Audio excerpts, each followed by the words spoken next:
CID Musa 2 വരുന്നുണ്ടെന്ന് Johny Antony sir പറഞ്ഞിട്ടുണ്ടായിരുന്നു. 2027 CID Musa 2 പഴയ പോലെ തന്നെ ആ തൊരപ്പൻ എന്ന് പറയുന്ന ക്യാരക്ടർ പഴയ പോലെ ഫ്ലെക്സിബിളായിട്ട് ചെയ്യാൻ പറ്റും. എനിക്ക് ഒരു കുഴപ്പമില്ല, ഞാൻ ചെയ്യും. ചിലപ്പോൾ അതിനേക്കാൾ ഭംഗിയായിട്ട് ചെയ്തിരിക്കും. അടിപൊളി.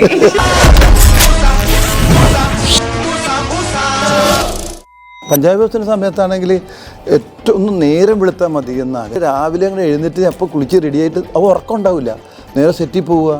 വർക്കില്ലാത്ത സമയത്ത് ഞാൻ സെറ്റിൽ പോയിരുന്നിട്ടുണ്ട്. മക്കളുടെയും നമുക്ക് പഠിക്കാൻ കുറെ കാര്യം ഉണ്ടാവും. അർജുൻ പഠിപ്പിച്ചു തന്നിട്ടുള്ള എന്തെങ്കിലും ഒരു കാര്യം ഉണ്ടോ? നന്നായിട്ട് അഭിനയിക്കണം എന്ന് പറഞ്ഞിട്ടുണ്ട്. അയ്യോടാ.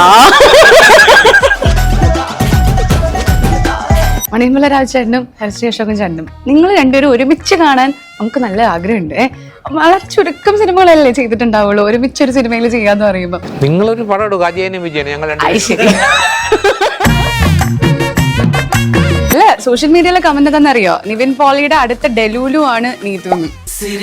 ഞാനൊരു 3 മണിക്കൂർ മുന്നേ നിവിൻ ചേട്ടനുള്ള പരിസരത്ത് നിന്ന് മാറി അങ്ങ് ഗ്രീൻ മാറ്റിന്റെ പുറത്തൊക്കെ പോയിരുന്നുണ്ട്. ചിരിപ്പിക്കുന്ന ഒരു പുള്ളിയുടെ ഒരു നോട്ടി സൈഡ് ഉണ്ടല്ലോ, അത് ഞാൻ ആദ്യമൊക്കെ വിചാരിച്ചു ഞാൻ ബിഗിനർ ആയിട്ട് ചിലപ്പോൾ എൻ്റെ അടുത്താണ്, പിന്നെ മാമിന്റെ അടുത്ത്, സായി സാറിന്റെ അടുത്ത്. ഇനി ഞാൻ പറയും, സാർ കേൾക്കും.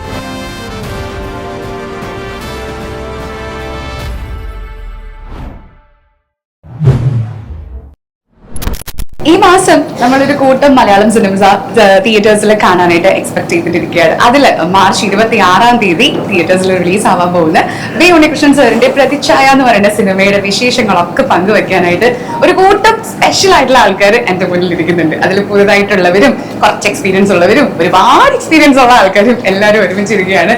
വെരി ഹാപ്പി എല്ലാവരെയും വെൽക്കം ചെയ്യാൻ. അശോകൻ ചേട്ട, സബിത ചേച്ചി, രാജ് ചേട്ട, നീതു ആൻഡ് വിഷ്ണു. ഒരുപാട് സന്തോഷമുണ്ട്. ഈ ട്രെയിലർ നമ്മൾ കണ്ട സമയത്ത് എല്ലാ ആൾക്കാരുടെയും മോസ്റ്റ്ലി ഓൾമോസ്റ്റ് എല്ലാ മലയാളികളുടെയും മനസ്സിൽ ആദ്യം പോയൊരു ചോദ്യമുണ്ട്, ഇത് ഇനി അടുത്ത ലൂസിഫർ ആണോ എന്നുള്ളത്. അതിനുള്ളൊരു ഉത്തരം ഇതിൽ ആരെങ്കിലും ഒരാൾ എനിക്കൊന്നും പറഞ്ഞു തരണം. നമുക്ക് ഈ സിനിമ വേറൊരു സിനിമയുടെ കമ്പയർ ചെയ്യേണ്ട കാര്യമില്ല. ഇത് വേറെ ഡിഫറെന്റ് ജേണറാണ്. അങ്ങനെ വന്നിട്ടുണ്ട്. ഈ പറഞ്ഞ കുടുംബ ബന്ധങ്ങൾക്കും ഇമ്പോർട്ടൻസ് ഉണ്ട്, പൊളിറ്റിക്സ് ഉണ്ട്. പ്രസന്റ് കേരളത്തിലുള്ള കഴിഞ്ഞ കുറെ വർഷങ്ങളുള്ള പൊളിറ്റിക്സ് ഒക്കെ ഇതിനകത്ത് ഇൻവോൾവ് ചെയ്തിട്ടുണ്ട്. ഇതെല്ലാം കൂടെ ക്ലബ് ചെയ്ത് നല്ല രസമായിട്ട് വന്നിട്ടുള്ള സിനിമയാണിത്. ഈ പ്രതിച്ഛായ എന്ന് പറയുന്ന ടൈറ്റില് നിങ്ങൾ ആദ്യം കേട്ട സമയത്ത് അതെന്തുകൊണ്ട് ഈ സിനിമയ്ക്ക് അങ്ങനെ ഒരു പേരിട്ട് എന്നെപ്പോഴെങ്കിലും ചോദിച്ചിട്ടുണ്ട്? അങ്ങനെ ഒരു തോന്നൽ വന്നിട്ടുണ്ടോ? ഇല്ല, അതൊക്കെ ഡയറക്ടറിന്റെ ഒരു തീരുമാനമാണ്. ഡയറക്ടറും പിന്നെ ക്രൂസ് എല്ലാവരും തീരുമാനിച്ചിട്ട് അത് തന്നെയാണ് അതിന് കറക്റ്റ് എന്ന് ഞങ്ങൾക്കും തോന്നി പറഞ്ഞു കഴിഞ്ഞപ്പോൾ. അതാണ് ആപ്റ്റ്. അല്ല, ഞങ്ങളൊരു ഞാനൊക്കെ 10-9 ദിവസം അഭിനയിച്ചു. ഞാനും സോനൊക്കെ ഒരുപാട് ദിവസം അഭിനയിച്ചാണ്. അപ്പൊ കഴിഞ്ഞ ഒരു 7 മാസം മുമ്പൊക്കെ ഷൂട്ടിംഗ് തുടങ്ങിയല്ലേ. അപ്പൊ അന്ന് തൊട്ട് ഇന്ന് വരെ ഡയറക്ടർ പേര് പറഞ്ഞിട്ടില്ല. മനസ്സിലുണ്ടോ അറിഞ്ഞൂടാ, സസ്പെൻസ് ആയിട്ട്. അന്ന് ട്രെയിലർ പറഞ്ഞിരുന്നത് നിങ്ങൾ കേൾക്കുമ്പോഴാണ് ഞങ്ങൾ അന്ന് വൈകുന്നേരം കൂടെ ഞാൻ ചോദിച്ചു ടൈറ്റിൽ എന്താണെന്നപ്പോ അതിപ്പോ നീ കുറച്ച് സമയത്തിന് അറിയാമല്ലോ. സസ്പെൻസ് ഉണ്ടായിരുന്നു. ആ സസ്പെൻസ് പടത്തിലൊക്കെ ഉണ്ട് കേട്ടോ. പടത്തിലുള്ള പല കാര്യങ്ങളും പറയാനും പറ്റില്ല. എത്ര ഞാൻ ചോദിച്ചാലും പറയില്ല എന്നുള്ള രീതിയിൽ ഇരിക്കുകയാണ് കാണാൻ വേണ്ടി, അതിനൊരു ഫ്രഷ്നെസിന് വേണ്ടിയിട്ട്. തീർച്ചയായിട്ടും ശരിയാണ്. ശരിക്കും ഈ ഒരു സിനിമയില് ഞാൻ പേഴ്സണലി പറയാ ചേട്ടാ, ഭയങ്കര എക്സൈറ്റഡ് ആയിട്ടുള്ള ഒരു ഫാക്ടർ ഉണ്ടായിരുന്നു. തൊട്ടപ്പുറത്തിരിക്കുന്ന ആൾ എന്റെ ഫ്രണ്ടാണ്.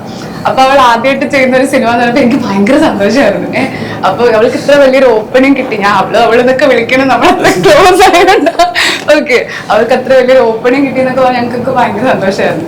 സോ നീതുവിനോട് ചോദ്യം, ഇത്ര ലെജൻഡ്സിനോട് വർക്ക് ചെയ്യാൻ such a big opening you got, what did you feel at the moment?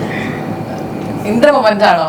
ഇത് കിട്ടിയ സമയത്ത് എനിക്ക് ഓഡീഷൻ വഴിയാണ് കിട്ടുന്നത്. അപ്പൊ സാറിന്റെ ടീമിൽ നിന്നാണ് വിളിച്ചിട്ടുണ്ടായിരുന്നത്, ഇങ്ങനെ ഉണ്ട്, നിവിൻ പോലെയാണ്, ഉണ്ണികൃഷ്ണൻ സാറിന്റെ പടമാണ് എന്ന് പറഞ്ഞിട്ട് വിളിച്ചത്. ഓഡീഷൻ ഉണ്ടായപ്പോൾ സാധാരണ ഓഡീഷൻ എന്ന് പറഞ്ഞാൽ നമ്മളെ കോസ്റ്റ്യൂമിൽ പോയിട്ട് ജസ്റ്റ് അവിടെ എന്താണോ തരുന്നത് അതൊന്ന് പ്രസന്റ് ചെയ്തിട്ട് ഒരു മണിക്കൂർ 1.5 മണിക്കൂറൊക്കെയാണ് ഇതിന്റെ മുന്നേ എനിക്ക് വന്ന ഓഡീഷൻസ് ഉണ്ടായിരുന്നത്. പക്ഷെ ഇത് എന്നോട് പറഞ്ഞു രാവിലെ ഒരു 9:30 എത്തുക, വൈകിട്ട് വരെ ഉണ്ടാവും, സാരീസും എടുത്തോളൂ, നീതുട്ടിയിൽ കംഫർട്ടബിൾ ആയ ഡ്രസ്സൊക്കെ എടുത്തോളൂ. അപ്പൊ ഞാൻ ചോദിച്ചു അപ്പൊ ഇതെന്താ ഇങ്ങനെ ഓഡീഷൻ എന്നുള്ളത്? ഞാൻ മുന്നേ അങ്ങനത്തെ അപ്പൊ ലുക്ക് ടെസ്റ്റോട് കൂടിയായിരുന്നു എന്റെ ഓഡീഷൻ ചെയ്തിട്ടുണ്ടായിരുന്നു. അപ്പോഴെനിക്ക് പിന്നെന്താ നമ്മളൊരു ഫുൾ ഡേ അവിടെ സ്പെൻഡ് ചെയ്യുമ്പോൾ ഒരു കംഫർട്ട് ഉണ്ടല്ലോ, അത് അന്ന് തൊട്ട് ഇവർ എൻഷുർ ചെയ്യുന്നുണ്ടായിരുന്നു. കാരണം നമ്മൾ ഓഡീഷന് പോകുമ്പോൾ അറിയാലോ നമ്മൾ പതറും. അപ്പൊ അത് മനസ്സിലാക്കിയിട്ട് മോർണിംഗ് തൊട്ട് ഈവനിങ് വരെ കംഫർട്ടബിൾ ആക്കിയിട്ടുള്ള സീൻസ് ആണ് എടുത്തിട്ടുണ്ടായിരുന്നത്. അത് കഴിഞ്ഞിട്ട് ഒരു 6 days ഗ്യാപ്പ് കഴിഞ്ഞിട്ട് സാറ് വിളിച്ചിട്ട് പറഞ്ഞു, hi Neethu, this is B Unnikrishnan. ഞാൻ പറഞ്ഞു, ഹലോ സാർ, ഞാൻ കോള് വരുമ്പോഴേ എക്സൈറ്റഡ് ആണ്. എന്നിട്ട് പറഞ്ഞു, വെൽക്കം ഓൺ ബോർഡ്. അപ്പൊ ഞാൻ എക്സൈറ്റ്മെന്റ് ഒന്നും കാണിച്ചില്ല. പക്ഷെ ഞാൻ മറ്റേ ഫോൺ വെച്ചിട്ട് മറ്റേ സിനിമയിൽ പറയണ പോലെ സൈലൻസിന്റെ വിക്കറ്റ് എടുത്ത അവസ്ഥയായിരുന്നു എനിക്ക് ഉണ്ടായിരുന്നത് പേഴ്സണലി. പിന്നീട് എന്താ കംഫർട്ടബിൾ ആക്കാൻ വേണ്ടി ഒരു 10 days മുന്നേ എന്നെ സാറ് അവിടെ ഓഫീസിൽ കൊണ്ടുപോയി ഉണ്ടായിരുന്നു. എല്ലാവരും ചേട്ടന്മാരെയൊക്കെ ആയിട്ടൊന്ന് കംഫർട്ടബിൾ ആവാൻ വേണ്ടിയിട്ട്. അടിപൊളിയായിരുന്നു. ബെസ്റ്റ് എനിക്ക് കിട്ടിയതില് ഇതിൽ ഏറ്റവും കൂടുതൽ കോമ്പിനേഷൻ സീൻ ഉള്ളത് ആരുമായിട്ടാണ്? നിവിൻ ചേട്ടനായിട്ടും സായികുമാർ സാറായിട്ടും. ഇവരൊക്കെ ആയിട്ടപ്പോ ആയിട്ടുണ്ട്. ബാക്കി ആരായിട്ടും കോമ്പിനേഷൻസ് ഇല്ല. ഇന്റർവ്യൂലാണോ നിങ്ങൾ ആദ്യമായിട്ട് കാണുന്നത്? അപ്പൊ അല്ലല്ല, ഞങ്ങളൊരു ട്രെയിലർ ലോഞ്ചിന് കണ്ടിട്ടുണ്ടോ? നിവിന്റെ ജോഡിയാണ് കേട്ടോ. അതെ, അല്ല, സോഷ്യൽ മീഡിയയിലെ കമന്റ് തന്നെ അറിയോ, നിവിൻ പോളിയുടെ അടുത്ത ഡെലൂലു ആണ് നീതു. അങ്ങനെ ക്യാപ്ഷൻ കൊടുത്തേക്കുന്നത്. പക്ഷെ ഡെലൂലു ആയിട്ട് ഈ ക്യാരക്ടറിനെ കമ്പയർ ചെയ്യാനേ പറ്റില്ല. ഹൗസ് വൈഫ് ആണ്. ഹൗസ് വൈഫ് അല്ല, ഞാൻ പ്രൊഫസറാണ്. എന്ത് പറഞ്ഞാലും ഞാൻ വിശ്വസിക്കും, കാരണം എനിക്കൊന്നും അറിയില്ല. പ്രൊഫസറാണ്, ചേട്ടന്റെ വൈഫായിട്ടാണ് ചെയ്യുന്നത്. Okay okay. ചേച്ചിയുടെ ഒരു ക്യാരക്ടർ പറയാമോ ഈ ഒരു സിനിമയിൽ പ്രതിഷ്ഠയിൽ? ഇതില് അന്നമ്മ എന്നുള്ളൊരു റോളാണ് ഞാൻ ചെയ്യുന്നത്. ഓപ്പോസിറ്റ് മേനോൻ സാറിന്റെ ഓപ്പോസിറ്റ് ആണ്. ഞങ്ങളെ ഫാമിലിയാണ്. നിവിൻ, നീതു, നിശാന്ത്, എല്ലാരും ഒരു നല്ലൊരു പവർഫുൾ ക്യാരക്ടറാണ്. മുഖ്യമന്ത്രിയുടെ ഭാര്യ. വളരെയധികം പവർഫുൾ ആയിട്ടുള്ള. അല്ലെങ്കിലും അങ്ങനെ ഒരു ഇതില്ലേ, ഇപ്പൊ ഉണ്ണികൃഷ്ണൻ സാറിന്റെ പടത്തിൽ എപ്പോഴും ഒരു സ്ട്രോങ് ഫീമെയിൽ ക്യാരക്ടർ ഉണ്ടാവും. പുള്ളിയുടെ സിനിമകളിലൊക്കെ ഒരു പ്രത്യേകതയാണ്. അപ്പൊ ഈ 2 സ്ത്രീ കഥാപാത്രങ്ങൾക്കും അത് ഭയങ്കരമായിട്ട് ഉണ്ടാവും കഥയില്. തീർച്ചയായിട്ടും എല്ലാവർക്കും ഉണ്ട്. സ്ട്രോങ് ആണ് കണ്ടോ? എല്ലാവർക്കും അങ്ങനെ ഒരു സീനാണെങ്കിലും അവരുടേതായിട്ടുള്ള ഒരു സീനുണ്ട് എല്ലാവർക്കും. പക്ഷെ ഞാൻ പറഞ്ഞില്ലേ, കുറച്ച് ഒരു ഈ പറഞ്ഞ ഒരു വളരെ ഇമ്പോർട്ടൻസ് ഉള്ള ഒരു റോളാണ് മൊത്തത്തിൽ. അടിപൊളി പെർഫോം ചെയ്യാനുണ്ട്, ചുമ്മാ ബാക്കി ഇരിക്കുകയല്ല. വിഷ്ണു എന്ന് പറയുന്ന വ്യക്തി, ആക്ച്വലി നിങ്ങൾ രണ്ടുപേരും മറ്റേ വിജയസ് ആയിട്ട് വന്ന് സിനിമയിൽ കയറിയ ആൾക്കാരാണ്. രണ്ടുപേരും ആങ്കർ ചെയ്തിട്ടുണ്ടല്ലേ? ഇതുപോലെ ഇത് നിങ്ങളും നുഴഞ്ഞു കയറും. എനിക്കറിയില്ല അഭിനയിക്കാൻ. അറിയാമെങ്കിൽ ഞാൻ കയറിയാണ്. കാണിക്കുന്നത് മതി, ഒന്നും അറിയില്ലെന്ന് അതേന്ന് മതി, സെറ്റ് ആവും. അല്ല, അപ്പൊ വിഷ്ണു ഓൾസോ ഇതുവഴി ആങ്കറിംഗ് ഒക്കെ കയറി. സിനിമയിൽ കയറാൻ ആഗ്രഹം ഇല്ലാത്ത ഒരാളാണെന്ന് ഞാൻ എവിടെയോ പറഞ്ഞു കേട്ടിട്ടുണ്ട്. പിന്നെ അങ്ങനെ പറഞ്ഞില്ലേ? അല്ലല്ല, ഞാൻ എന്താ പറയുക, ചെറുപ്പം മുതലേ സിനിമയില് ആഗ്രഹിച്ചു വന്ന ആളല്ല. 22 വയസ്സൊക്കെ ആയി ഇപ്പൊ ചെയ്യുന്ന ജോലി ചെയ്യുമ്പോ ഇദ്ദേഹത്തിന്റെ എല്ലാവരുടെയും വർക്കുകൾ കണ്ടിട്ടാണല്ലോ നമുക്ക് ഇന്റർവ്യൂ. അപ്പൊ അങ്ങനെ നമ്മള് കണ്ട് ഈ നല്ല പരിപാടിയാണ് അങ്ങനെ തോന്നിയിട്ട് പിന്നെ അതിനു വേണ്ടി പരിശ്രമിച്ച് കുറെ കാലമൊക്കെ നടന്ന് എന്തൊക്കെയൊക്കെയോ ചെയ്തിട്ടൊക്കെ കയറിയ ആളാണ്. ഞാൻ ശരിക്കും ഇൻട്രസ്റ്റ് അവോടുകൂടിയാണ് ഇപ്പൊ നിൽക്കുന്നത് അല്ലെ? ഓരോ വർഷവും ആശാന് നല്ല നല്ല പടങ്ങൾ കിട്ടുന്നുണ്ട്. അതൊരു ഭാഗ്യമാണ് കേട്ടോ, എല്ലാവർക്കും കിട്ടുന്ന പരിപാടിയല്ല. ഈ ഒരു സിനിമയിലെ ക്യാരക്ടറിനെ കുറിച്ചൊന്ന് പറയാമോ? ഞാൻ ഇതില് ചെറിയൊരു ക്യാരക്ടർ പ്ലേ ചെയ്തിരിക്കുന്നത് അരവിന്ദൻ എന്നാണ് ആ ക്യാരക്ടറിന്റെ പേര്. ഒരു മാധ്യമ പ്രവർത്തകനാണ്. പൊളിറ്റിക്കൽ കോണ്ടെക്സ്റ്റ് പറയുന്ന ഒരു ഫാമിലി ഡ്രാമയാണ്. അപ്പൊ പൊളിറ്റിക്കൽ കോണ്ടെക്സ്റ്റ് വരുമ്പോൾ ഡെഫിനറ്റ്ലി ഇതില് മാധ്യമ പ്രവർത്തകരും എന്താ പറയുന്ന രാഷ്ട്രീയ നേതാക്കളും പോലീസും സിസ്റ്റവും അങ്ങനെ അവരെല്ലാരും ചേരുവകളായാലേ നമുക്കൊരു പൊളിറ്റിക്കൽ കോണ്ടെക്സ്റ്റിൽ ഒരു സിനിമ പറയാൻ. അതില് മാധ്യമ പ്രവർത്തകൻ എന്ന ഒരു വേഷമാണ് ഞാൻ ചെയ്തത്. ഈ പൊതുവെ 2 സീനിയേഴ്സിനോടും 3 സീനിയേഴ്സിനോടുള്ള ഒരു ചോദ്യമാണ്. ആക്ച്വലി സാധാരണ നമ്മള് പ്രൊമോഷൻസ് എന്നൊക്കെ പറയുമ്പോൾ ചില യങ്സ്റ്റേഴ്സ് ഒക്കെ അധികം താല്പര്യം കാണിക്കാറില്ല. അവർക്ക് മടുക്കുന്നതല്ല കേട്ടോ, നിങ്ങളെ അല്ല ഞാൻ പറഞ്ഞു, അങ്ങനെ പറയണ കേൾക്കും. പക്ഷെ ഇവർ രണ്ടുപേരും എല്ലാവർക്കും ആ ഒരു ഇന്റർവ്യൂവിന് റെഡിയായി ഇപ്പൊ തരാം എന്നുള്ള മൂഡിൽ നിങ്ങളൊക്കെ നിൽക്കുകയാണ്. ആ ഒരു എനർജി ഇത്ര വർഷം കഴിഞ്ഞിട്ടും സിനിമയോടുള്ള ഒരു പ്രണയമാണോ നിങ്ങൾ അങ്ങനെ കൊണ്ടിരുത്തുന്നത്? അതെന്താണ് ആ ഒരു എലമെന്റ് എന്ന് പറയുക? ഇത്രയും പ്രൊമോഷൻസും അടുക്കാതെ ചെയ്യാനുള്ളൊരു മനസ്സ്. അല്ല, അത് നമ്മുടെ ജോലിയുടെ ഭാഗമാണ്. അത് നമ്മുടെ ജോലിയുടെ ഭാഗമാണ്. നമ്മൾ അഭിനയിച്ച് കാശം മേടിച്ച് ഡബ് ചെയ്തിട്ട് പോയാൽ പോരല്ലോ. ഇങ്ങനെയുള്ള പ്രൊമോഷൻ ഇപ്പോൾ വളരെ അത്യാവശ്യമാണ്. സിനിമകൾ ആഴ്ചയിൽ 5-6 സിനിമകൾ ഇറങ്ങുമ്പോൾ നമ്മൾ നമ്മുടെ സിനിമയെ കുറിച്ച് പറഞ്ഞ് ജനങ്ങളിലേക്ക് എത്തിക്കണം. അത് പക്ഷെ പറയാനുള്ളൊരു സിനിമയാകുമ്പോഴാണ് നമുക്കൊരു മൂഡ് ഉണ്ടാവുന്നത്. ഇപ്പൊ ഒന്നുമില്ലാത്ത നമുക്ക് അങ്ങനെ വലിയ പ്രാധാന്യമില്ല എന്ന് പറഞ്ഞിട്ടൊന്നും കാര്യമൊന്നുമില്ല. ടോട്ടലി സിനിമ ഗംഭീരമാകുമ്പോൾ നമ്മളുടെ പണിയും കൂടി പൂർത്തിയാകണം അതിൽ. അപ്പോൾ അത് നമ്മുടെ ജോലിയുടെ ഭാഗം തന്നെയാണ്. നല്ല സിനിമയൊക്കെ ഇങ്ങനെ കൂടുതൽ ഇൻട്രസ്റ്റ് കാണിക്കാനും കാരണം അത് തന്നെയാണ്. എല്ലാ സിനിമകളും നമ്മൾ ഇൻട്രസ്റ്റ് കാണിക്കാറുണ്ട്.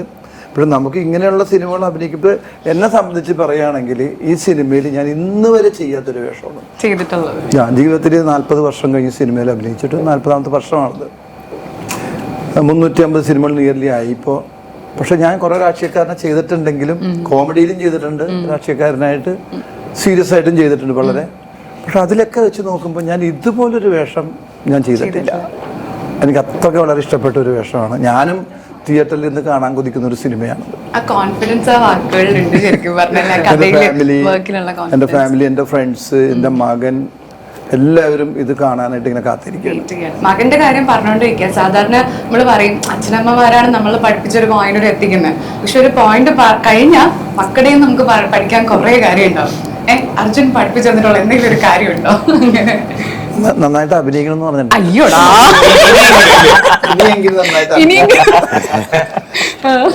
അത് മാത്രമാണോ? അവന് ശരിക്ക് സിനിമയോട് ഈ നേരത്തെ പറഞ്ഞ പ്രണയമാണ്. അവന് എല്ലാ ഭാഷയും കാണും. അതിലെ കോമഡി പരിപാടി എന്താണെങ്കിലും സീൻസുകളൊക്കെ എടുത്ത് കാണും. ഫുൾ ടൈം വീട്ടിലുണ്ടെങ്കിൽ ടിവിയുടെ മുമ്പിലാണ്. അതിപ്പോ ഞാനും ഫ്രീ ആണെന്നുണ്ടെങ്കിൽ കുറേ സിനിമകൾ കാണും. വീട്ടിലിരിക്കുകയാണെങ്കിൽ, വീട്ടിലല്ലെങ്കിൽ തന്നെ സെറ്റിലാണെങ്കിൽ ഞാൻ സിനിമകൾ കാണും. എനിക്ക് ഭയങ്കര ഇഷ്ടമാണ് സിനിമ. അതന്നെ അവനിലും ഉണ്ട്. ഞാൻ പണ്ടും അവനെ ശ്രദ്ധിച്ചിട്ടുണ്ട്. അവൻ സിനിമ ഭ്രാന്തനാണ്. കണ്ടുകൊണ്ടേയിരിക്കും ഇങ്ങനെ. അത് ഇംഗ്ലീഷ് ആണെങ്കിലും അവൻ്റെ ലാപ്പിൽ ഇങ്ങനെ കണ്ടുകൊണ്ടിരിക്കും അവനിങ്ങനെ. അപ്പോൾ അത് നോക്കിക്കഴിഞ്ഞാൽ നമ്മുടെ ജോലിയുടെ ഭാഗമാണ് അതായത് നമ്മളത് ചെയ്യുന്നത്. ഭയങ്കര ഇൻട്രസ്റ്റിംഗ് ഉള്ള ഒരാളാണ് സിനിമകൾ. രാജേട്ടൻ ഉണ്ണികൃഷ്ണൻ സാറായിട്ട് ആദ്യമായിട്ടാണ് വർക്ക് ചെയ്യുന്നത്. ഒരുപാട് വർഷത്തെ പരിചയം ഉണ്ടെങ്കിലും ആദ്യമായിട്ടാണ് ചെയ്യുന്നത്. പുള്ളി ആസ് എ ഡയറക്ടർ ഓൺ സെറ്റിലുള്ള ഒരു എക്സ്പീരിയൻസ് അത് പറയും. അത് ഞാൻ പറയും, ഞാൻ അദ്ദേഹത്തിന്റെ എല്ലാ സിനിമകളും കാണാറുണ്ട്. സുഹൃത്തുമാണ്. എല്ലാ പടങ്ങളും കണ്ടിട്ട് ഞാൻ വളരെ എക്സൈറ്റഡ് ആയിട്ട് വിളിച്ച അഭിപ്രായങ്ങളൊക്കെ പറയാറുണ്ട്. എനിക്ക് എല്ലാ പടങ്ങളും എനിക്ക് ഇഷ്ടപ്പെടും. എല്ലാം ഡിഫറെന്റ് ജോണറുള്ള പടങ്ങളാണ് എടുത്തത്. അങ്ങനെ ഇതിനൊരു ദിവസം വിളിക്കാൻ എന്നെ ഞാൻ രാജേട്ടാ എൻ്റെ ഒരു പടം തുടങ്ങുന്നുണ്ട്, നല്ലൊരു വേഷമാണ്, പക്ഷേ ഇങ്ങനെ ഈ പറഞ്ഞ മാതിരി ത്രൂ ഔട്ട് വരുന്ന ഒരുപാട് ദിവസം വേണ്ടി വരും, ബാക്കി കാര്യങ്ങൾ രവമാൻ വിളിക്കുന്നവർ. എനിക്ക് ഭയങ്കര സന്തോഷമായി. കാര്യം ഞാനൊരു എന്താ പറയുക, തുടരും കഴിഞ്ഞിട്ട് ഒരു സർജറി എല്ലാം കഴിഞ്ഞ് അങ്ങനെ കുറച്ച് ക്ഷീണമൊക്കെ വന്നു. അപ്പോൾ ഇനി ആരെങ്കിലും വിളിക്കുമോ എന്നൊക്കെ വിചാരിച്ചിരിക്കുന്ന സമയത്ത് ഇതെനിക്ക് എന്താ പറയുക, മരുഭൂമിയിലെ എനിക്കങ്ങ് ഭയങ്കര സന്തോഷമായി. അപ്പോൾ 19 ദിവസം ഇതിനകത്ത് വർക്ക് ചെയ്തു. ഞാനത് അവരെല്ലാം അത്രയും ദിവസം നിന്ന് ഈ പടം ചെയ്തപ്പോൾ സന്തോഷമുണ്ട്. നിങ്ങൾ പറഞ്ഞില്ലേ പലരും വിളിച്ചാൽ വരൂല്ലെന്ന് പറയില്ല.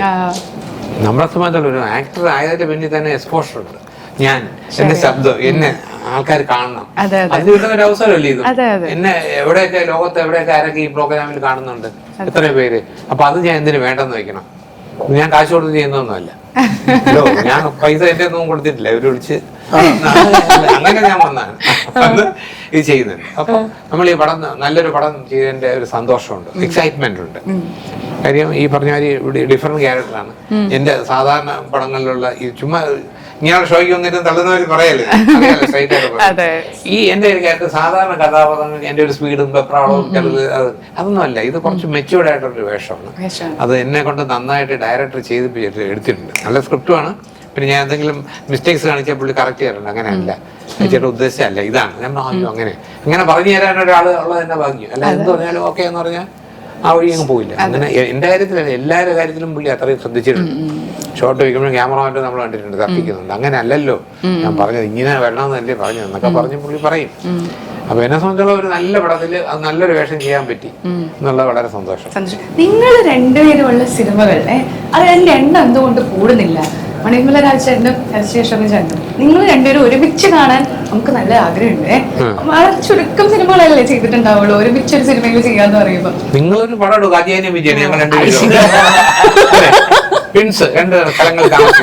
ഇനിയിപ്പോ ഈ സിനിമ തുടങ്ങും. ഈ സിനിമ തുടങ്ങി ഞങ്ങൾ തുടക്കണം. ഇവിടെ നിന്ന് തുടങ്ങുകയാണ്, തുടരും. അടിപൊളി. ശരിക്കും ഒരു വളരെ എന്താ പറയണ ആക്ടറിന്റെ കൂടെ നിൽക്കുന്ന ഒരു ഡയറക്ടർ എന്ന് പറയുമ്പോൾ ഒരുപാട് കാര്യങ്ങൾ നമുക്ക് അവരുടെ നിന്ന് പഠിക്കാനുണ്ടാവും. ഈ സെറ്റില് ഈ ഒരു ചെറിയൊരു ജേർണലിസ്റ്റിന്റെ ക്യാരക്ടർ ചെയ്തപ്പോൾ വിഷ്ണുവിന്റെ ലൈഫിലേക്ക് എടുത്ത ഒരു ചാപ്റ്റർ ഫ്രം ദിസ് മൂവി എന്തായിരിക്കും? ഫിലിം മേക്കറുടെ പെർസ്പെക്ടീവില് എനിക്ക് തോന്നുന്നു ഞാൻ ഞാൻ വർക്ക് ചെയ്തേക്കുന്ന ഡയറക്ടേഴ്സ് എല്ലാം അവരുടെ പുതിയ സിനിമകളൊക്കെ ആയിരുന്നു, അതായത് ആദ്യത്തെ സിനിമയായിരുന്നു. പക്ഷെ അതൊക്കെ ശ്രദ്ധിക്കപ്പെട്ടു. ഒരു ആക്ടർ എന്ന രീതിയിൽ ഭാഗ്യമുണ്ട്. സീനിയർ ഫിലിം മേക്കേഴ്സിൻ്റെ കൂടെ അധികം വർക്ക് ചെയ്തിട്ടില്ല, തുടങ്ങുന്നില്ല. അപ്പോൾ അങ്ങനെയാണ് ഇങ്ങനൊരു ക്യാരക്ടർ വരുന്നത്. അപ്പോൾ ഡെഫിനറ്റ്ലി നമുക്ക് ഈ പ്രതിച്ഛായ എന്ന് പറഞ്ഞ ഇതുപോലെ നമുക്ക് എല്ലാ ഫിലിം മേക്കറിനെ ബേസ് ചെയ്തോ എല്ലാരെയും പറ്റി ഒരു ഇമേജ് ഉണ്ടാവും. ആ ഇമേജിൽ എപ്പോഴും വളരെ ഗൗരവത്തിൽ എല്ലാ കാര്യങ്ങളും കുറച്ച് പേടിച്ച് നമ്മൾ ചെയ്യേണ്ട ഒരു സ്ഥലം എന്നൊക്കെയാണ് ഞാൻ വിചാരിച്ചത്. അപ്പൊ അതൊന്നും അല്ലാതെ വളരെ സ്മൂത്ത് ആയിരുന്നു, ഭയങ്കര ഷാർപ്പായിരുന്നു കമ്മ്യൂണിക്കേഷൻസ് ഒക്കെ. എന്താ വേണ്ടതെന്നുള്ള കാര്യത്തിൽ ഐ മീൻ ആക്ടേഴ്സിനോടൊപ്പം തന്നെ ടെക്നിക്കലി ഭയങ്കര സൂപ്പർ സൗണ്ട് ആയിട്ടുള്ള ഫിലിം മേക്കർ. അപ്പൊ എല്ലാവർക്കും എന്താണ്, ആരും ക്ലൂലെസ് ആയിട്ടല്ല നിൽക്കുന്നത്, എല്ലാവർക്കും അറിയാം, എല്ലാവർക്കും ഒരു ക്ലാരിറ്റി ഉണ്ട്. അപ്പൊ വർക്ക് ചെയ്യാൻ ഭയങ്കര നല്ലതായിരുന്നു. പുതിയ ഡെലുലും അടുത്ത ചോദ്യം പുതിയ ഡെലുലു എന്ന് വേണമെങ്കിൽ വിളിക്കാല്ലേ നമുക്ക്, കാരണം നിവിൻ പോളിയുടെ കൂടെ യാതൊരു ബന്ധമില്ല. അത് അങ്ങും ഇതെങ്ങും കിടക്കാം. ശരി, പുതിയ നായിക എങ്ങനെയുണ്ടായിരുന്നു നിവിൻ ചേട്ടനായിട്ട് വർക്ക് ചെയ്യാൻ? അതിനോ ഒരുപാട് പേര് ചോദിച്ചു, ഒരുപാട് പേര് പറഞ്ഞിട്ടുണ്ടാവും, ഞങ്ങൾക്ക് വേണ്ടി പറയും. അതായത് ഞാൻ ഈ ഷൂട്ടിംഗ് കഴിഞ്ഞിട്ട് ഞാൻ നിവിൻ ചേട്ടന്റെ എക്സ്പീരിയൻസ് ആണല്ലോ എല്ലാവർക്കും അറിയണല്ലോ ലൈറ്റിൽ. അപ്പൊ കസിൻസും ഫ്രണ്ട്സ് ഒക്കെ ചോദിക്കുന്ന സമയത്ത് ഞാൻ ഇങ്ങനെ പുള്ളി നമ്മൾ സീൻ എടുക്കുന്നതിന് മുന്നേ ഭയങ്കര ചില്ലായിരിക്കും, എല്ലാരും ചിരിപ്പിക്കും കേട്ടോ. മാമിനെ അല്ലേ, നമ്മളെല്ലാരും ചിരിപ്പിക്കും, ചേട്ടനും ചിരിക്കും. പക്ഷെ ഷോട്ട് തുടങ്ങുമ്പോ ചേട്ടൻ മാറും. ഞാനൊരു സീൻ എടുക്കുന്നതിന്റെ മുന്നേ സത്യം പറഞ്ഞാൽ കുറച്ച് ഒരു ടർബുലൻസ് ഉള്ള സീനാണ്. അപ്പൊ ഞാനൊരു 3 മണിക്കൂർ മുന്നേ നിവിൻ ചേട്ടനുള്ള പരിസരത്ത് നിന്ന് മാറി അങ്ങ് ഗ്രീൻ മാറ്റിന്റെ പുറത്തൊക്കെ പോയിരുന്നുണ്ട്. പക്ഷെ എന്തൊക്കെ ചെയ്താലും നമ്മൾ തിരിച്ചെത്തുമ്പോ പക്ഷെ പുള്ളി ഇങ്ങനെയൊക്കെ ചേട്ടൻ പറയും, എത്ര ടേക്ക് വേണമെങ്കിൽ പൊക്കോട്ടെ, നീ ചെയ്തോ, ഞാൻ നിന്നാ പോരെ, എനിക്ക് ബുദ്ധിമുട്ടില്ല, നീ ചെയ്തോന്ന് പറയും. അത് സപ്പോർട്ടീവാണ്. പക്ഷെ ഈ ചിരിപ്പിക്കുന്ന ഒരു പുള്ളിയുടെ ഒരു ഉണ്ടല്ലോ, അത് ഞാൻ ആദ്യമൊക്കെ വിചാരിച്ചു ഞാൻ ബിഗിനർ ആയിട്ട് ചിലപ്പോ എന്റെ അടുത്താണ്, പിന്നെ മാമിന്റെ അടുത്ത്, സായി സാറിന്റെ അടുത്ത്, എല്ലാവരുടെ അടുത്തും. പിന്നെ എനിക്കത് കമ്മ്യൂണിക്കേറ്റ് ചെയ്യുമ്പോ ഫ്രണ്ട്സിന് ചിലപ്പോൾ മനസ്സിലാവില്ല പുള്ളിയുടെ ഈ സൈഡിന്റെ എഫക്ട് എന്താണ്. പിന്നെ എന്റെ ഭാഗ്യത്തിന് മറ്റേ റിയ ഷിബു ലൊക്കേഷൻ ഒരു വീഡിയോ ഇട്ടല്ലോ, അതൊന്നും എല്ലാവർക്കും മനസ്സിലായി ഇതാണെന്ന്. പിന്നെ ഞാൻ പറയും ഇതാണ് കേട്ടോ അവസ്ഥ. രസമായിട്ടുള്ള ഒരു സെറ്റ് ആയിരുന്നു. ഈ ഒരു ഫാമിലി എന്ന് പറയുമ്പോൾ നേരത്തെ ചേട്ടൻ പറഞ്ഞ പോലെ മുഖ്യമന്ത്രിയുടെ ഭാര്യയായിട്ട് അഭിനയിച്ചിരിക്കുന്നേ നിവിൻ ചേട്ടൻ. ആക്ച്വലി ഞാൻ ആ ചേട്ടനോട് ചോദിക്കായിരുന്നു, ബെസ്റ്റ് ഞാൻ ചേച്ചിയോട് ചോദിക്കുകയാണ്, പണ്ടത്തെ മോഹൻലാലുമായിട്ട് നമ്മൾ നിവിൻ ചേട്ടൻ എപ്പോഴും ഇപ്പോഴത്തെ ഒരു രീതിയിൽ കമ്പയർ ചെയ്യാറുണ്ട്. ചേട്ടന്റെ അമ്മ കഥാപാത്രമാണ് ചെയ്യുന്നത്. ചേട്ടന്റെ ഒരു ആക്ടിംഗ് രീതി ചേച്ചി അവിടെ ഇരുന്ന സമയത്ത് ഒബ്സർവ് ചെയ്തത് എന്താ കിട്ടിയത്? നിവിന്റെ അയ്യോ അതെ ഞാൻ പറഞ്ഞു, ഇപ്പൊ മുപ്പര് ചെയ്യാൻ നേരത്ത് വളരെ സീരിയസ് ആയിട്ടൊക്കെ സാർ വന്ന് പറയാൻ നേരത്തെ വളരെ സീരിയസ് ആയിട്ടൊക്കെ കേൾക്കും. എന്നിട്ട് ഇങ്ങനെ പറയാൻ നേരത്ത് ഇങ്ങനെയൊക്കെ കാണിക്കും, എക്സ്പ്രഷൻസ് ഒക്കെ കാണിക്കും. അപ്പൊ നമ്മളൊന്നും ഞാനും മിണ്ടത് സാർ സീരിയസ് ആയിട്ട് എടുക്കണതാണ്. അപ്പൊ അവിടെ നിന്ന് സജഷൻ ആണെങ്കിൽ നിവിന്റെ ഫേസ് കാണില്ല, ഞങ്ങളായിരിക്കും ക്യാമറയുടെ ഫ്രണ്ടില്. അപ്പൊ ഒരു പേടിയും ഉണ്ടാവും, ഞാൻ ആ ഫേസേ നോക്കത്തില്ല. ആക്ഷൻ പറയുന്നവരെ ഞാൻ ഇങ്ങനെയൊക്കെ കളിക്കണം. പിന്നെയാണ് ചേട്ടൻ എടുക്കുന്ന സമയത്ത് മാത്രമേ മോത്തേക്ക് നോക്കുള്ളൂ. പിന്നെ എന്താ വെച്ചാൽ ഞാൻ ബിഗിനറും കൂടെ ആയതുകൊണ്ട് സാർ പേര് വിളിക്കുമ്പോ ആരുടെ ആയിരിക്കും വിളിക്കാം, നീതോ എന്ന് പറഞ്ഞ് ക്ലാസ് റൂമിൽ ചില ചട്ടമ്പി പിള്ളേർ ഉണ്ടാവില്ലേ, അവന്മാരിരുന്ന് നൈസായിട്ട് കമന്റ് അടിക്കും, ചിരി വരുന്ന നമ്മുടെ മൊത്തമായിരിക്കും, സാറ് പൊക്കുന്ന നമ്മളായിരിക്കും. ആ ഒരു സീൻ ചേട്ടന് നമുക്ക് ചട്ടമ്പിന്നും തോന്നില്ല, നമ്മൾ അത് എൻജോയ്. അതായത് ഇപ്പുറത്ത് നിന്ന് നമ്മൾ നാളെ കിടുകയാണെങ്കിലും നമ്മൾ ആ സാധനം എൻജോയ് ചെയ്യാണ്. നമ്മള് ഷൂട്ടിംഗ് ഒക്കെ കഴിഞ്ഞ് നമ്മൾ ഏറ്റവും മിസ് ചെയ്യുന്നത് ആ ഒരു അറ്റ്മോസ്ഫിയർ ഉണ്ടല്ലോ, അതുകൊണ്ട് ആ എക്സ്പീരിയൻസ്. ചിലപ്പോ ചില ഡയലോഗ്സ് ഒക്കെ ഭയങ്കര ബൈഹാർട്ട് ചെയ്തോണ്ടിരിക്കായിരിക്കും, അപ്പോഴായിരിക്കും പോകല്ലേ. ഇത് തന്നെ ഒരു കോമഡി ഭയങ്കര സീരിയസ് ആണ് പോലെ.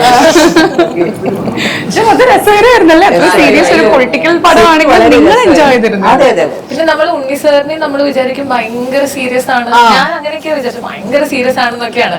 പക്ഷെ സെറ്റില് ഷോർട്ട് എടുക്കുമ്പോഴേ ആ സീരിയസ്നെസ് ഉള്ളു. അത് കഴിഞ്ഞ സാറ് നമ്മളിൽ ഒരാളായിട്ട് അടിപൊളി. പ്രതിച്ഛായ ഇവിടെ ഒന്ന് നിന്നോട്ടെ, ഇവിടെ ഒരു കാര്യം ചെയ്തോട്ടെ. CID മൂസ 2 വരുന്നുണ്ടെന്ന് ജോണി സർ പറഞ്ഞിട്ടുണ്ടായിരുന്നു അടുത്ത വർഷം. ആണ് നടനെന്നൊക്കെ പറഞ്ഞ ഏനാണ് നടന്നൊക്കെ പറയണല്ലേ, എന്തെങ്കിലും അറിഞ്ഞോ അതിനെ പറ്റി? അറിഞ്ഞത് CID മൂസയുടെ സെക്കൻഡ് പാർട്ട് വരാൻ പോകുന്നു എന്നുള്ളത് 2027 വരുന്നു, അങ്ങനെ വരുന്നു എന്ന് പറഞ്ഞു. ഞാൻ ഇന്നലെ അറിഞ്ഞത്. ഇന്നലെ അറിഞ്ഞേ ഇതിനെ പറ്റി ഒന്ന് അപ്പോൾ എന്നോട് ചോദിച്ചത്, ഇന്നലെ ഇന്റർവ്യൂ നടത്തിയ ആള് ചോദിച്ചു പഴയ പോലെ തന്നെ ആ തൊരപ്പൻ എന്ന് പറയുന്ന ക്യാരക്ടർ പഴയ പോലെ ഫ്ലെക്സിബിൾ ആയിട്ട് ചെയ്യാൻ പറ്റും. എനിക്ക് ഒരു കുഴപ്പമില്ല. ഞാൻ ഇപ്പോഴും 3 മണിക്കൂർ നടക്കും, എക്സസൈസ് ഉണ്ട്, യോഗ ഉണ്ട്, ഡയറ്റ് ഉണ്ട്, എല്ലാം ഉണ്ട്. എനിക്ക് ഒരു കുഴപ്പമില്ല. ഞാൻ ചെയ്യും.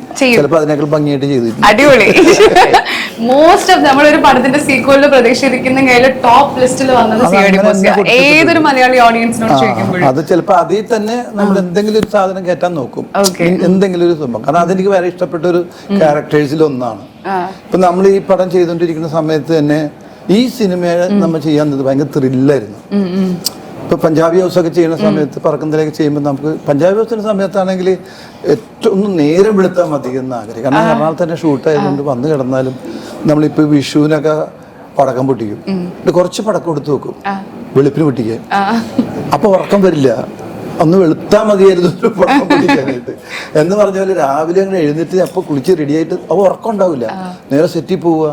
വർക്കില്ലാത്ത സമയത്ത് ഞാൻ സെറ്റിൽ പോയിരുന്നിട്ടുണ്ട് 2 ദിവസം.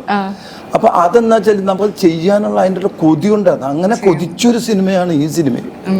കാരണം ആ ക്യാരക്ടർ എനിക്ക് വളരെ ഇഷ്ടപ്പെടും. ഞാൻ ചെയ്യാത്തൊരു ക്യാരക്ടറാണ് ഇത് ചെയ്യാൻ എനിക്ക് അവസരം കിട്ടും. പിന്നെ ഉണ്ണിയേട്ടൻ ഇവർ പറഞ്ഞ പോലെ തന്നെ നമുക്ക് പറഞ്ഞു തരുന്ന രീതി, എടുക്കുന്ന രീതി, ഒരു വലിയ ഡയലോഗൊക്കെ ബൈഹാർട്ട് പഠിച്ച് കുറേ ദിവസങ്ങൾ ബൈഹാർട്ട് പഠിച്ച് എന്നിട്ട് അത് പിന്നീട് അത് എടുത്തത് കുറേ കട്ട് ഷോട്ട് വെച്ചിട്ട് എടുത്തത്. പക്ഷെ അതിൻ്റെ എല്ലാവർക്കും അറിയാത് ഓരോന്നും ട്രോളി ഇട്ടിട്ട് മൂവ്മെന്റ് പല ആംഗിളിലും മൂവ്മെന്റ് ആയിട്ട് കട്ട് ചെയ്തു. അങ്ങനത്തെ ഒരു ഭയങ്കര എന്താ പറഞ്ഞ ഒരു ഭയങ്കരനായിട്ടുള്ള ഒരു ക്യാമറമാനും ഒരു ലൈറ്റ് അപ്പ് തന്നെ അല്ലേ, ക്യാമറ എന്ന് പറഞ്ഞാല് അയാള് ലൈറ്റ് അപ്പ് ചെയ്ത് വെച്ചിട്ട് ആ ഒരു ഷോട്ട്, ചെറിയ ഷോട്ട് എടുത്ത് പിന്നെ അടുത്തന്നെ അത് കട്ട് ചെയ്യണേണ്. ആ ലൈറ്റ് പൊളിച്ച് 2ാം വേറെ light up com light up ചെയ്താൽ മാത്രം അത് വെക്കും. അത് കഴിഞ്ഞിട്ട് അപ്പൊ നമുക്കൊക്കെ ആദ്യം ഞാൻ രാജേന്ദ്രനൊക്കെ പറഞ്ഞു നേരെയല്ല എടുക്കണം. പക്ഷെ ഷോർട്സ് നമ്മൾ അതിന്റെ റിസൾട്ട് കണ്ടപ്പോ സ്തുതിച്ചു വേണം. ഗംഭീര അങ്ങനെ കൊതിച്ച ഒരു വേഷമാണത്. ലൈഫിൽ ഞാൻ ഇങ്ങനത്തെ ഒരു വേഷം ചെയ്തിട്ടില്ല. ഓൾമോസ്റ്റ് എല്ലാ കൈൻഡ് ഓഫ് ക്യാരക്ടറും ചെയ്ത ഒരാളാ പറയുന്നത്. ഇതുപോലത്തെ ഒരു വേഷം ചെയ്തിട്ടില്ല. അപ്പൊ ക്യൂരിയോസിറ്റി കൂടുതലാണ്. March 26 date. You all are very much waiting. ഇപ്പൊ ഡിഫറെന്റ് ആയിട്ടുള്ള ഒരു പൊളിറ്റിക്കൽ സിനിമയാന്ന് പറഞ്ഞാലും കേരളത്തിലെ മലയാളത്തിലെ അടുത്തൊരു പൊളിറ്റിക്കൽ ത്രില്ലർ ആയിട്ട് പ്രതിച്ഛായ പൊളിറ്റിക്കൽ മാത്രമല്ല ഫാമിലി ഓൾസോ എല്ലാം ഇൻവോൾവ് ആയിട്ടുള്ള എല്ലാം കിട്ടുന്ന ഒരു സിനിമ അല്ലേ. ഒരുപാട് നന്ദിയുണ്ട് എല്ലാവർക്കും ഞങ്ങളോട് മൂവിമാൻ ടീമിനോട് സംസാരിച്ചതിൽ. നിങ്ങൾക്ക് ടെൻഷൻ ഉണ്ടോ എന്ന് ഞാൻ ചോദിക്കുന്നില്ല, കാരണം കോൺഫിഡൻസ് ഞാൻ കേട്ടു വാക്കുകളിലൂടെ. Thank you so much.